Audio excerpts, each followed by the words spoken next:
What is up, Scrub family? It is I, Richard Zapp, and my dear friend Patrick O'Neill. Pat, what is going on? What is going on, guys? How are you guys doing out there? Hopefully everyone is staying safe. Yeah. So we are here. As we know, we are deep into spoiler season. We have Green coming out this week, a couple previews, but we have spent the second half of last week becoming Blue Masters, learning after the Blue Master himself, Patrick O'Neill. Actually, the only individual to take blue leaders twice. Right? What did you take to nationals? I believe so. Because it was the only three people that topped nationals twice were Tim Palacios on red, me on blue, Brian Samuel did it on black and yellow. Yeah. So the only person in the world to top two nationals with blue leaders is on this video, and he is here to talk to you about his second favorite genre of blue leaders, Zamasu and Goku Black. So here we have five deck lists. Yeah, that's a lot. Highlighting five totally different strategies, four totally different leaders. Let's get into it.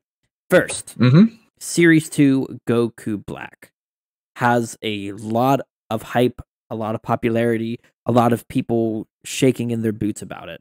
Why is that, Pat? Because it can do very powerful things very quickly. You can very easily not so easily, but with a god hand, what we call like a really good hand, you can potentially play things like Son Goku and Oob, Seeds of the Future on turn 3 or 4. You can spam out like 3 or more Obunis. Obviously, the list on your screen only has 2, but you're able to spam out multiple Obunis, turn 3, turn 4. Just basically able to play very big cards, very big finishers that are kind of scary to most people very quickly. Exactly. Yeah, so this deck is all about, I don't care how many cards I'm losing in the process, I just want energy. I'm going turn 1, Zamasu Cosmic Trader, attack with Zamasu Cosmic Trader, activates Sensu Bean. Sensu Bean untaps a second energy, playing Majin of Fire, West Supreme Kai, shoutouts to Sandy. Puts us to 2 energy, plays Zeno. Zeno gives us an energy, Goku Black gives us an energy. You have 2 more energy to play with. Then at the you could plan it for destruction into that and end the turn at 4 energy. Draw again, charge to 5, Zeno Cosmic Unison to 6, leader ability into 7, and that could be Android 17 turning the tide. Which, while we haven't had a lot of success with the Tragedy Overground stuff in Goku Black, just by the fact of the matter that you can't, even after you resolve tragedy, you don't have the cards to win the game afterwards. But we feel like a strategy like this, where you're protecting your life high, you're getting yourself the ability to gain a lot of life cards into your hand after resolving turning the tide, and using that deflect characteristic to ensure you get that resolution is probably the most competitive way to play this leader. We haven't got a lot of reps in with it yet. 100% transparent, every version of Goku Black we've tested so far hasn't won a game. It's really awesome when you have 8 energy, but when you only have 2 cards in your hand, it's the ceiling is absurd, right? But the floor is playing a set 4 deck against a set 10 deck. It's that's one of the reasons why I think that in this list, Turning the Tide is probably the card you want, because if you're going to burn everything down to be at a high energy total, you might as well burn your opponent's hand down as well. Like, that's why we have it at 4 here, because it's the only thing that makes sense. Like, if you play, if you're going to play, like, I guess, any of these other finishers, like, and just have no hand, like, Obuni, like, playing multiple Obunis is scary, but, like, if your opponent has, like, 12 cards to your, like, 1 or 2, and you're low on life, like, they can just clear your Obunis. Like, they could just play, like, an SSB Kaioken or something, blow up your board, and then you just lose. So... exactly. Yeah, that's the huge drawback to the leader for sure. Yeah, and there's definitely, we with all these lists, we try a little bit to maybe not necessarily do perfect ratios in lieu of hitting on a lot of different cards. For example, Goku Black Countless Destruction should probably just be a 4 of, just for the sake of having a 46 card deck most of the time. Obuni is a great backup plan, as is Tragedy Overground. So those are all ratios you can play with. But I think if you're starting with Goku Black, this is a fantastic competitive starting point. Secondly, we have Pat's second favorite leader of all time. We have Series 2 Zamasu.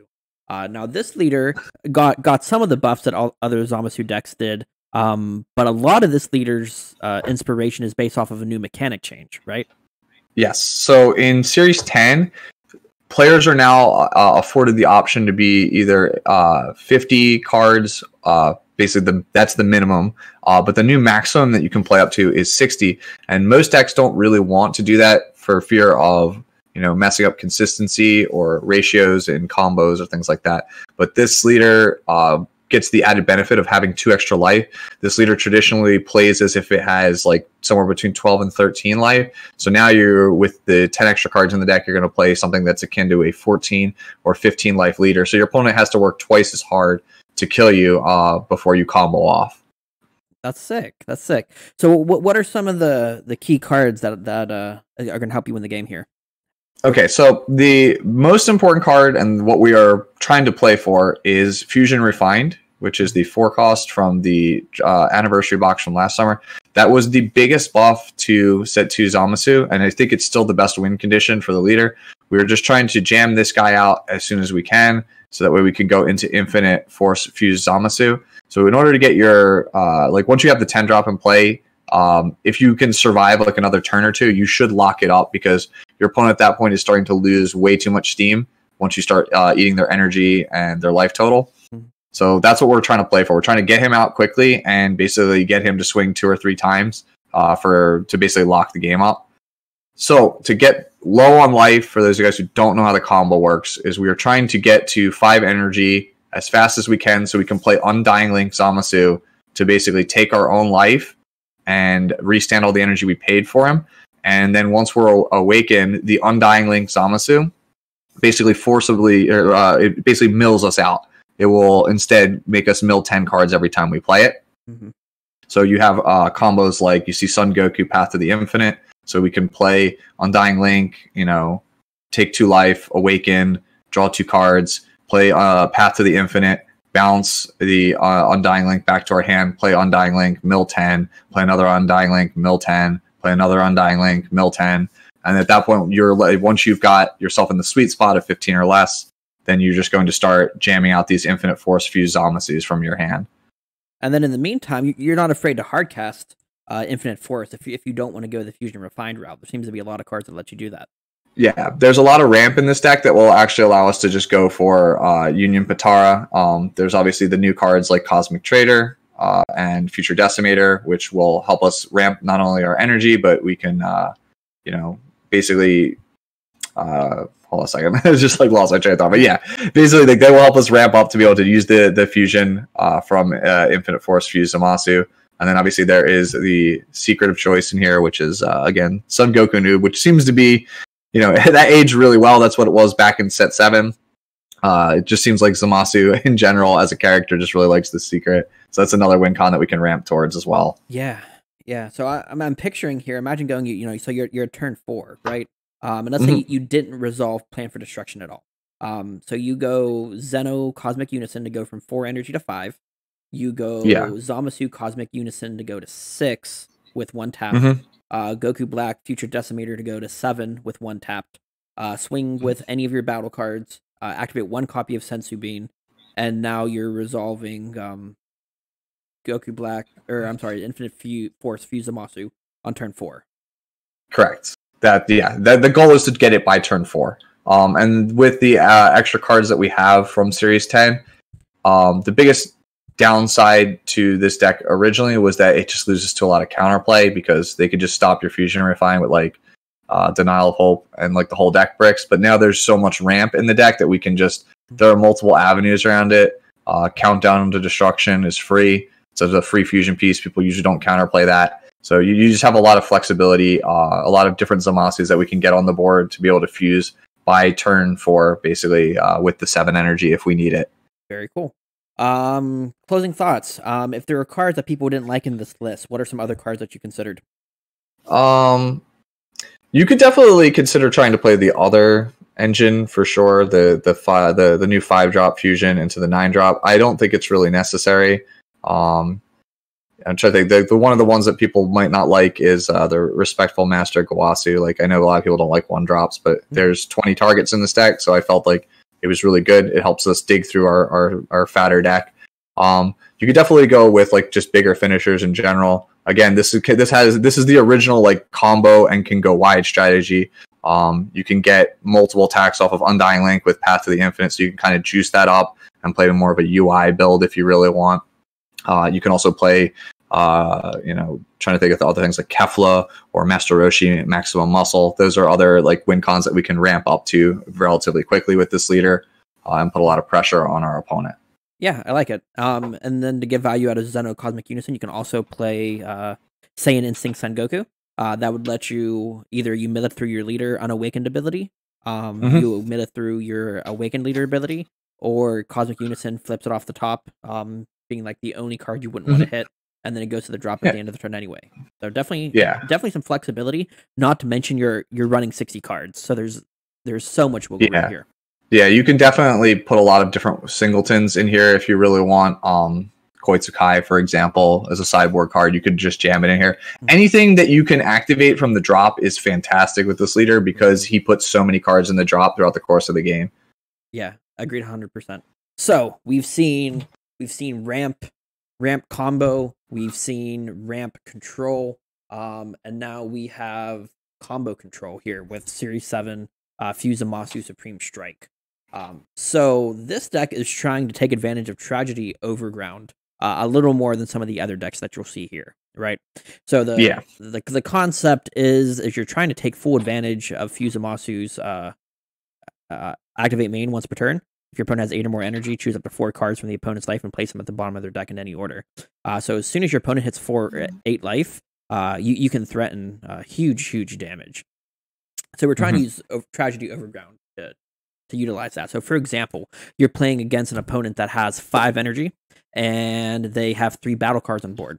All you need to do is resolve Tragedy Overground, put those 3 cards into their energy area, win the game. Yep. So most of the deck is built around that. Again, we're doing Zeno Cosmic Unison for the sake of getting your energy. Primarily, it's just around resolving Divine Immortal into Tragedy Overground once your opponent has set yourself up. In the meantime, you're just using Great Ape, Saiyan Instincts to draw cards. Your leader is great at getting blue or yellow cards, depending on what your energy needs. The way this deck functions, you don't need more than 2 yellows. So you have flexibility there. Plan for Destruction to help ramp you up a little bit. Flying Nimbus to help some of those aggressive strategies. This deck creates a lot of inevitability. Yeah. It Uh, has the tried and true set 7 combo in there as well with Mastermind and Countdown for Destruction Goku Black. You just have Divine Providence randomly can just come out of nowhere and steal games. So that combo is still intact. Yeah, exactly. Some cool tech options with Gene and Martini, Planetara and Mecha Frieza. Those would make it into R50 right now. Again, Martini is just a great way to draw in a leader that doesn't draw very many generic cards. Most of the cards that it draws are Zamasu's or Goku Blacks, which is fine because they're most of the stronger cards that you have. But the way you're probably going to mulligan this strategy is you're probably going to get rid of most of your Goku Blacks and your Zamasu's, and you're actually going to keep the cards that don't fall into those categories just to try to ensure the quality of your hand out of the gate. But yeah, mostly you're just trying to create environments where you can set up that leader ability. Things like Divine Providence, Goku Black the Replicator. Those aren't things that you're going to resolve incredibly frequently, but when you're playing against a super high level player that understands what your deck is trying to do, those cards are going to be very, very important. But you'll find against players that don't understand how the deck works, you may not need those cards. So don't be too hasty on dropping them. But I think this is a great starting point if you're trying to explore Series 7. Any closing thoughts before we transition to the good? Not too many. I mean, the Clan of Terror that we touched on is one of those cards you can use against better players where you can just snipe a card out of their hand that triggers your own Tragedy Overground and puts in the energy to kill them. So that's a pretty nice and nifty tech. Yeah, that's a big thing too, actually. I appreciate you mentioning that. Less so with this deck, but with the other decks that utilize Tragedy Overground, do not feel obligated to launch it right out of the gate. I've been the most successful with it. Just playing Divine Immortal, swinging 35k dual attack, keeping it on the field for 1, 2, 3 turns, and waiting for Tragedy Overground until they overextend, and then utilizing that Activate Battle defensively. Yeah. Again, it's super punishing. It's kind of like the Zamasu Divine Immortal is basically the negative energy Dragon Balls secret rare.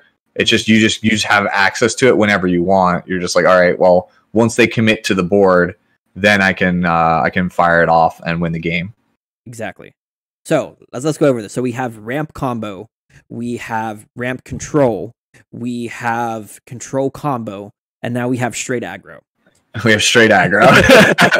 Divine Runebringer. This is the shell that Zapp and I were talking about as soon as we saw spoiler season. We're just like, wait a minute, like, is this like a Voltron leader? Like, can we just like put like jam like double strike on him, or just give him a lot of pump spells and just have him go to town with the fact that the leader naturally just has dual attack at basically no cost with Zeno Cosmic Unison? So this is a deck that's really just trying to do just that. We are trying to just draw a lot of cards and go into the red zone constantly with the leader and his dual attack, plus our suite of pump spells, our Supreme Kai of Time, Light Sky to make our leader a 20k dual attacker for the turn. Obviously, Sensu Bean, FDC, things like that. But obviously, also we have some aggressive cards in here as well. Vegeta, Savior of the Future on 1 obviously is a really good turn 1 play. Sorry, you were saying? Yeah, no, I was just asking. So what turn are you usually awakening with this deck? You can do it on turn 2. Okay. Is it happening regularly? It can happen regularly. It does, yeah, I was gonna say I find that like turn 3, like there's no shame in going off on turn 3. Turn 3 is when you should be accomplishing a pretty big play. But yeah, this is a deck that can regularly pop off on turn 2 with a good hand. Yeah, exactly. Something like turn 2 play Zamasu Cosmic Trader. You go to 1 energy in the drop, and then either playing Goku Black, Future Decimator, or Zeno Cosmic Unison at that point. And then that sets you up for 4. And then from there, you're utilizing the combination of Fuse Zamasu, Divine, Runebringer. The effect says blow up 1 of your energy. Traditionally, you're using that dual attack effect. Because the leader ability to draw a card on swing is not once per turn. So effectively, what you're doing is you use the Zeno to gain an energy. You utilize that energy in some way, ideally encouraging Presence Banaka, and then you're just swinging 15k dual attack, double strike, draw 2. Yeah, like even like a bad turn with this deck, like a bad hand, can still go like, so you're not going to awaken turn 2, right? You can still go Future Decimator into Nightmare Scythe on turn 2, and that is 4 attacks turn 2. So if you went first, this leader can, if your opponent's just not going to block anything, so this leader can jam out 4 damage turn 2. That's pretty good. Regularly, your turn 3s are going to end up being things like Supreme Kai of Time, Light's Guide, plus Obuni, plus double leader swing. Yeah. Okay. That's a lot. Yeah. So Light's Guide is to give the leader a +5. So he's 20k dual attack, and then sometimes 20k dual attack double strike. Not to mention if you toss a bean on top of that. Yeah. Like you can actually have a turn where it's Manaka, Supreme Kai of Time, Light's Guide with Sensu Bean on your leader, and still manage to find a way to jam like Obuni or Nightmare Scythe. You can even have turns where, like, if you just somehow get up to 5 energy, you can play Countdown for free as, another way to draw cards, another free attacker. Like, we're just trying to generate a huge volume of attacks. This deck doesn't really go super late. Your finishers are the free Advocate for Evil, which you can obviously fuse out of your energy, and then Lofty Aspirations, just because we have so many Goku Black cards in the deck that are like cheap or free that we can just kind of jam him as a triple striker. We're not really caring about his auto. He's just a big, beefy triple striker. Right. Yeah. And then Jack Bauer coming in clutch whenever you mill a Zamasu off Cosmic Unison. You're just able to hurry up and make the Union Patara, mill Goku Black or Zamasu, and then that 24k comes on board, indestructible, and he's just knocking out the rest of the game. Any other cards that you wish you could have fit in here? Trying to think of like other ones. Like this deck's really tight. I wish I could have more copies of things like Nightmare Scythe to make it more consistent. Obviously, I would love to have more of a late game, but like that's just me being, I think, kind of greedy. Like I would love to have been like, put the divine what is it? The 9-drop, the one that summons the field spell. I would have been happy if I could have had 2 or 3 of him in here, just because he's a big dumb beater that we can evolve on top of. But as you can see, like, this deck is really tight. There's not a lot of room. Like, we're kind of really leaning all in on the strategy of just trying to kill our opponent as fast as possible, or put them on the back foot. I guess a sweeper would be nice as well. One of the things I noticed is that this deck probably doesn't have the greatest matchup against Jiren without using Cosmic Unison's -5. So if I could have had like some kind of board wipe or tech option, that would have been great there. But for the most part, we're just aggro all day. And as long as we have Zeno with these 2 counters, we can basically answer any of their rebuttals with God Sealing. Yeah, exactly. You're playing an aggro mid-range deck that tries to spam Obuni, and you're not actually falling behind, because usually you're using your leader trigger to pop Cosmic Unison. So your energy is not going behind, so hitting 4, 5, 6 energy is very normal. Yeah. So, Okay. So just to recap, we have control, or we have combo ramp, we have ramp control, we have combo control. We have aggro mid range, and now we have aggro control with a second version of Fuse Zamasu Divine Ruin Bringer. This version really trying to utilize energy lock. So you'll see a lot of the cards being played here aren't all that different. Begrudging Respect Piccolo and Forced Ejection Mass Saiyan definitely being the 2 differences. But really what you're trying to do with this list is you're trying to chronically keep yourself behind the opponent. So Fuse Zamasu, Advocate for Evil, is very, very good at getting your opponent getting you behind on energy, and then doing things like you start the turn at 2 energy. Your opponent started at 3, you burn them down to 2. So you go so your opponent's at 3 energy.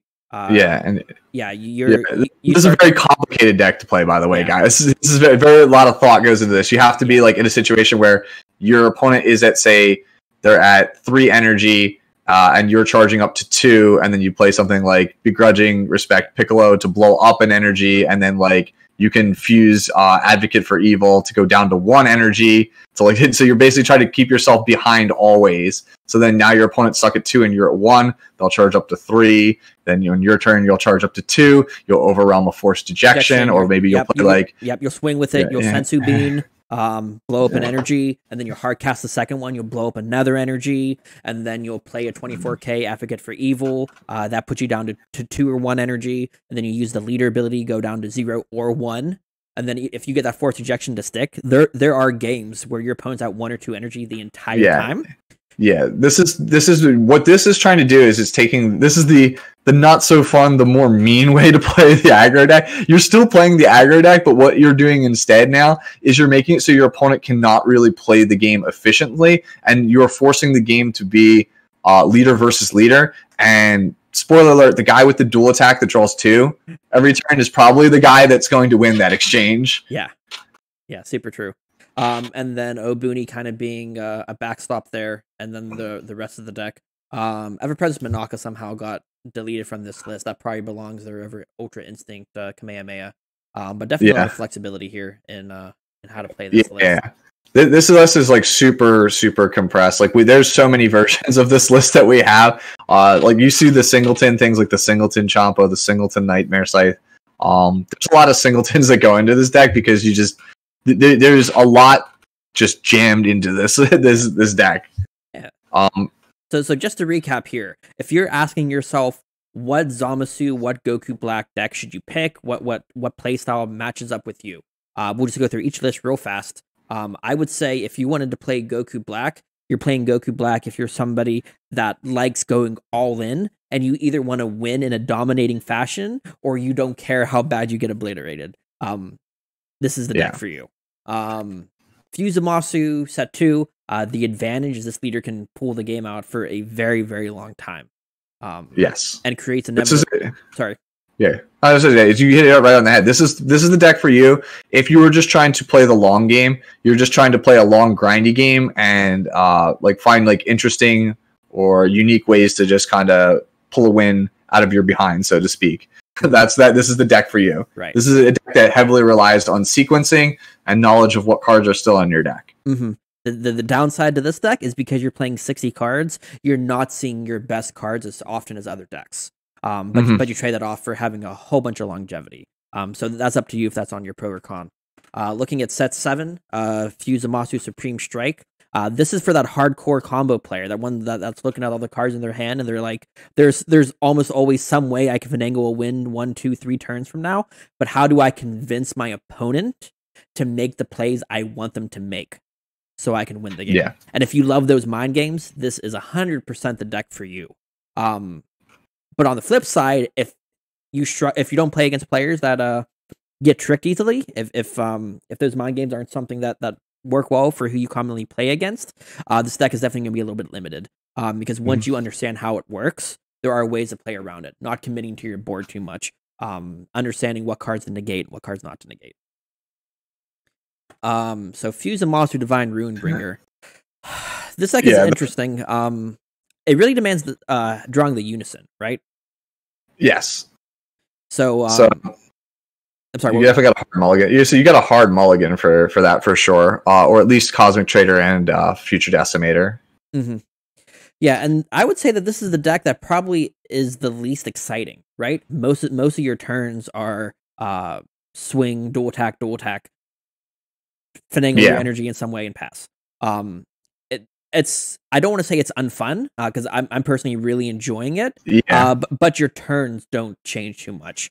Play no Boony, dual attack swing. Play no Boony, dual attack swing. Yeah, this is for the player that just either wants to win quickly or just wants the simplest version to play. Like if Zamasu is your favorite character and you just want to play a simple deck with Zamasu at the helm, this is very simple, very powerful. Also, as an aside, people said I can't build aggro or I can't play aggro. Always. And then if you're really interested in torturing the opponent something fierce, this is a very complex deck to play. If you enjoy the puzzle component of it, this is a puzzle from turn 1. And it constantly feels like you're losing, but then you realize your opponent's not doing anything and you're drawing twice as much as they are. On the flip side, though, when this deck gets interrupted, it's nowhere near as strong as the first deck from Series 10 Zamasu that we talked about. Yeah.